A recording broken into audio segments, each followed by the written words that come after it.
Vous avez donc décidé de réaliser un site consacré aux élections professionnelles. Pourquoi? Comme vous le savez, la réforme, la dernière réforme sur le Code du travail, les ordonnances Macron, a été très très lourde en termes de recul des droits pour les salariés.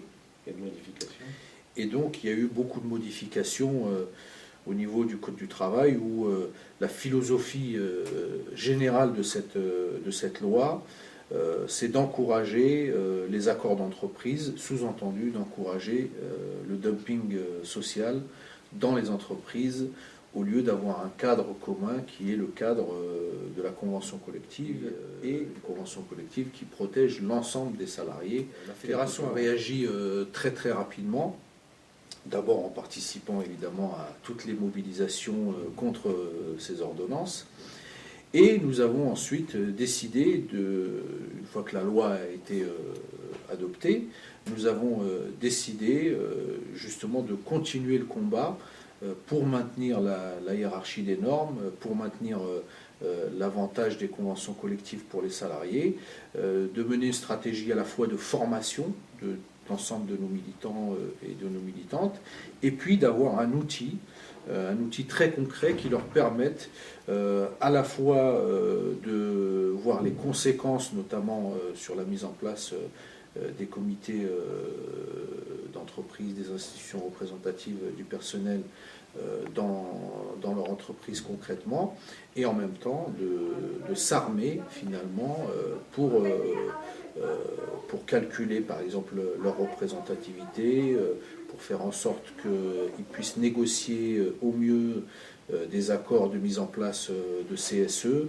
et pour anticiper aussi toutes les évolutions de cette loi. Aider les syndicats à préparer les élections professionnelles, à établir les listes, et j'imagine que ce n'est pas uniquement utilisable par les syndicats de la fédération. Justement, le site qu'on a mis en place, il est destiné finalement à toutes les organisations de la CGT qui le veuillent, en respectant bien entendu leurs particularités. C'est un système d'adhésion, c'est-à-dire que s'ils en veulent, ils sont évidemment, il est mis à leur disposition.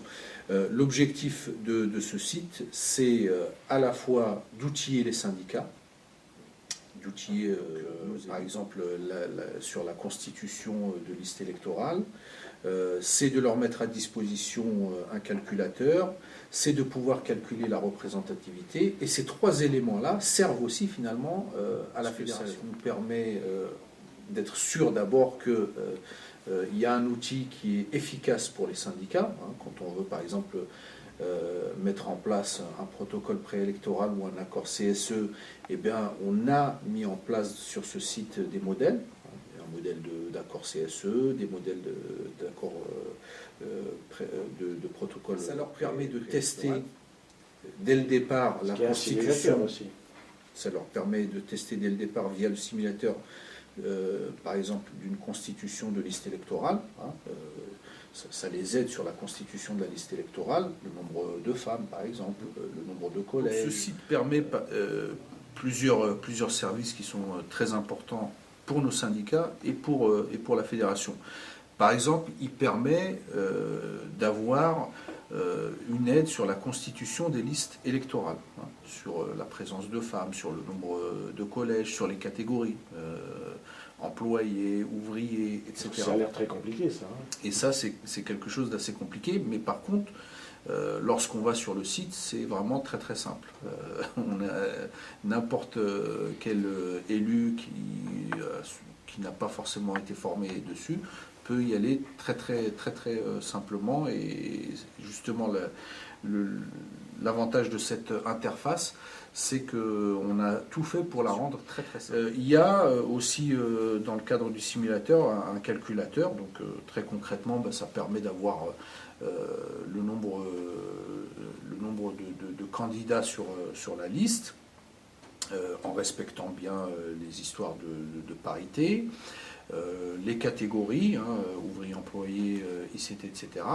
Et avec ça, on a le nombre d'élus en titulaire et en suppléant lorsque atteint un certain nombre de suffrages. Hein. Ça permet, vous entrez les voix qu'a récolté la CGT avec le nombre d'inscrits, le nombre de votants, les blancs et nuls.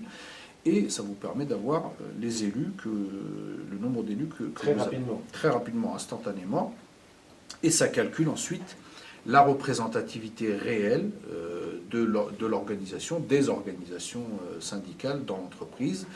Là, c'est très précieux, c'est un élément très précieux pour nous, puisque grâce à ça, on a une base de données globale qui nous permet, là aussi, dès que l'élection a lieu dans ces entreprises-là, d'avoir une représentativité sur notre champ fédéral. Donc c'est là que c'est important pour aussi les autres organisations syndicales, donc les autres fédérations, c'est que chacun va pouvoir gérer en quelque sorte son champ et connaître quasi en temps réel, dès que l'élection a lieu, sa représentativité sur son champ, un outil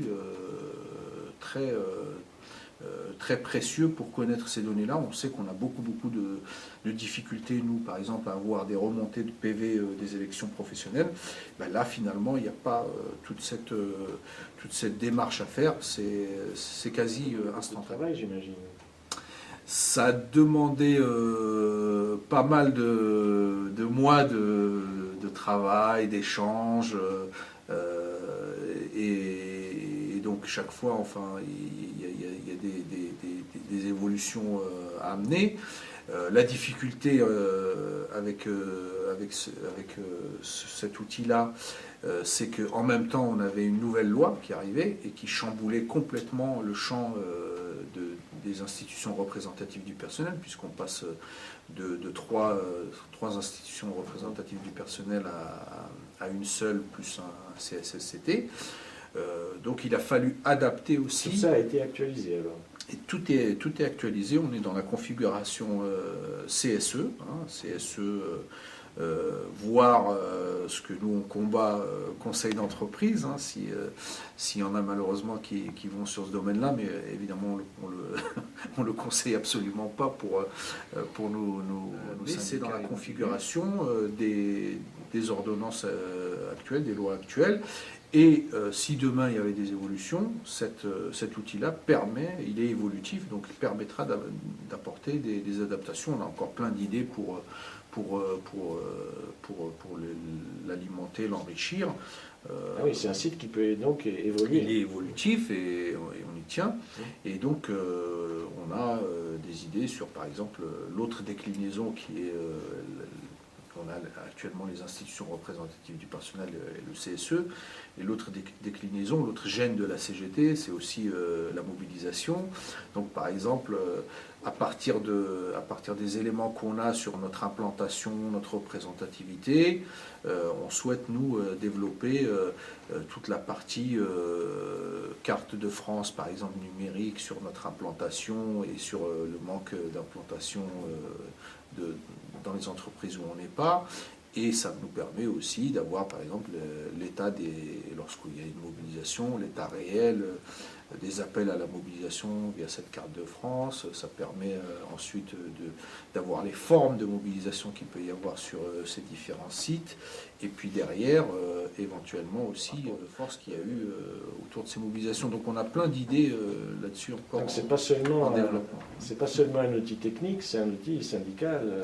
C'est un vrai outil syndical. C'est même pas un outil syndical du futur.